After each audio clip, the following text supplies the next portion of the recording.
बोले भगवान श्याम सुंदर की जय हो।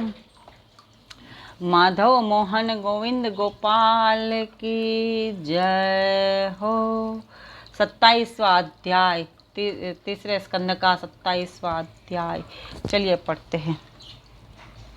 भगवान कपिल देव जी द्वारा सांख्य योग का ज्ञान उपदेश। श्री कपिल देव जी बोले, हे माता, जब मैं सांख्य योग का ज्ञान उपदेश करता हूँ जिससे तुम मन लगाकर सुनो,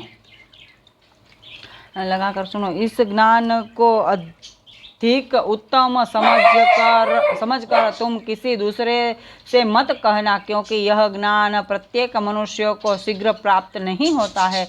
तुम समस्त संसारिक बंधनों को झूठा जानो, उन्हें कभी सत्य नहीं जानना चाहिए। यदि तुम्हें कहीं यह शंका हो कि सब संसारिक माया झूठी ही है, तो फिर जप तप यज्ञ तथा अर्घ्य की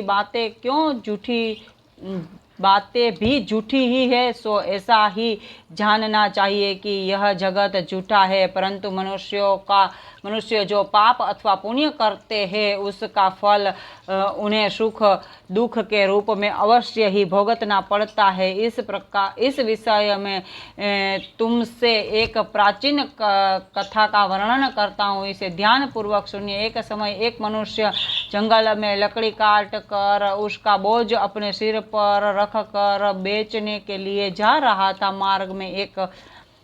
मार्ग में जब वह दोपहर की गर्मी में के कारण थक गया, तब एक पेड़ के नीचे जाकर के उसने अपने सिर पर रखे हुए ईंधन के बोझ को उतार कर धरती में रख दिया। तत्पश्चात वह पास के एक कुएं से जल पीकर वहीं पर बैठकर आराम करने लगा। इतने में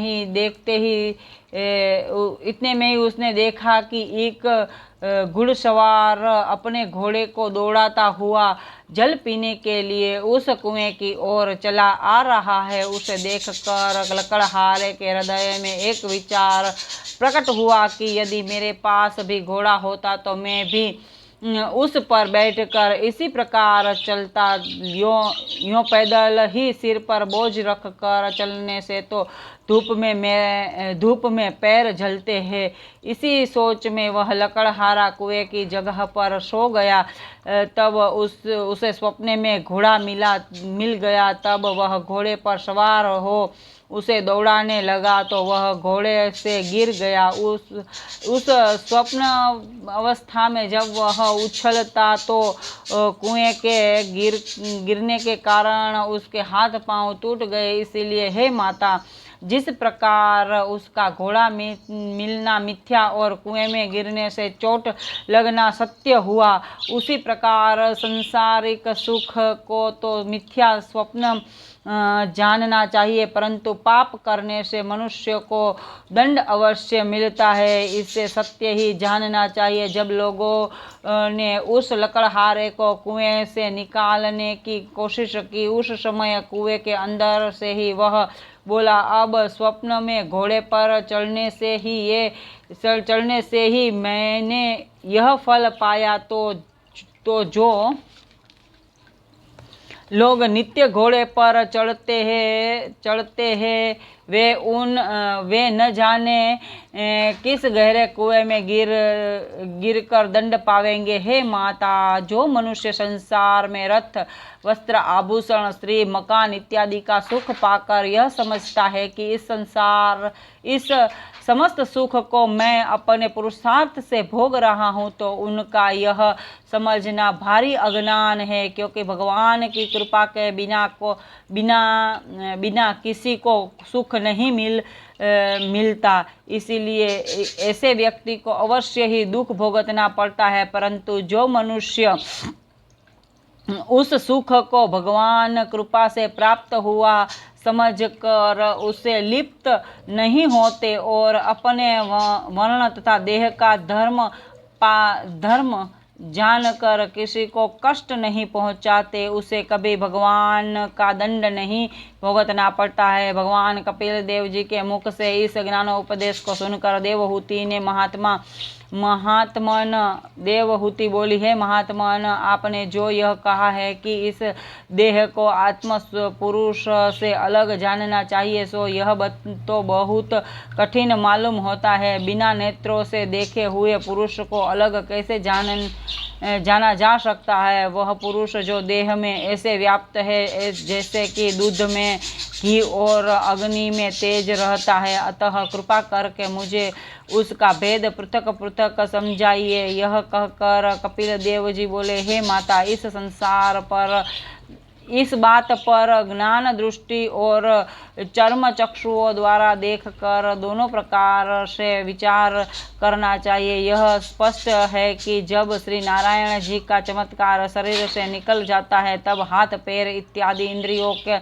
इंद्रियों के होते हुए भी वह कुछ नहीं कर सकते। इसलिए इस बात को साक्षात नेत्रों से देखा जाता है कि उस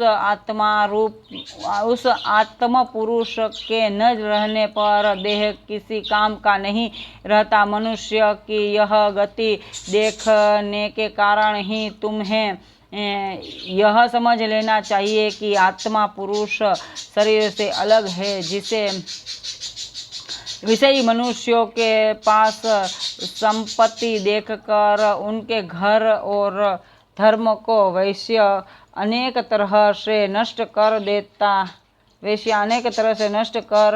देती है, वैसे ही मेरी माया धर्मात्मा पुरुषों के समीप जाकर उन्हें इसे प्रकार से छलने का प्रयास करती है। उस समय जो लोग मेरी शरण में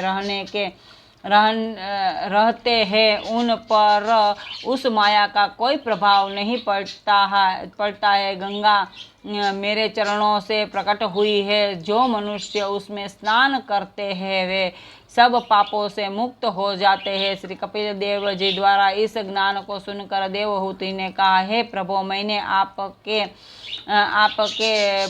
कथनानुसार आत्मा को शरीर से अलग समझ लिया है, परंतु मेरे मन का ऐसे शीघ्रता पूर्वक संसारिक माया जाल से अलग होना एवं श्री हरि के चरणों में अनुरक्त होना बहुत कठिन दिखाई देता है। जिस दिन से आपके पिता तपस्या करने के लिए वन में गए हैं उस दिन से मैं उन्हें एक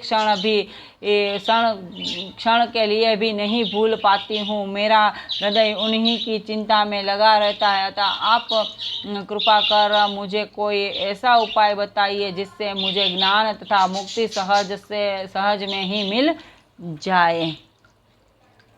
तब कपिल देव जी बोले, हे माता, मैं तुम्हें भक्ति योग का सरल मार्ग बताता हूँ, तुम उसे ध्यान पूर्वक सुनो। श्री नारायण जी से मिलने के लिए यदि कोई व्यक्ति अपने मन को धीरे धीरे लगाता है और उसे मुक्ति अवश्य ही प्राप्त हो जाती है। जिस प्रकार की कोई मनुष्य तीर्थ यात्रा के लिए घर से निकले और प्रतिदिन चलता रहे तो वह किसी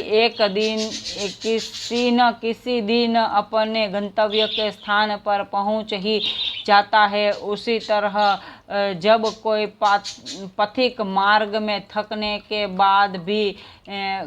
बाद किसी से यह पूछता है कि ठहरने का ठिकाना अभी कितनी दूर और है, जब उसे यह मालूम होता है कि थोड़ी दूर और है, तब वह थका हुआ होने पर भी उसी स्थान पर जैसे तैसे पहुंच जाता है। परंतु यदि उसे यह पता चले कि अभी ठिकाने की जगह बहुत दूर है तो वह थक कर वहीं ठहर जाता है।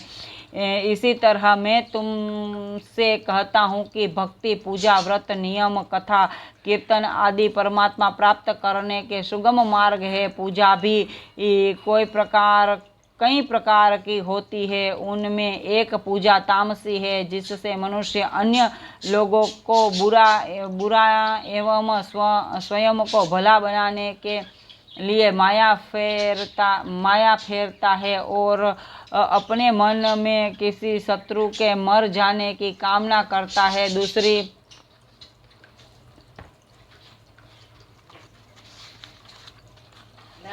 दूसरी पूजा राजसी होती है, जिससे श्री नारायण जी के नाम पर मनुष्य से वस्त्र, धन, मिठाई, सुगंध आदि लेकर उसे स्वयं काम में उपयोग किया जाता है। ऐसे लोग अपने शालिग्राम और श्री लक्ष्मी नारायण जी की मूर्ति को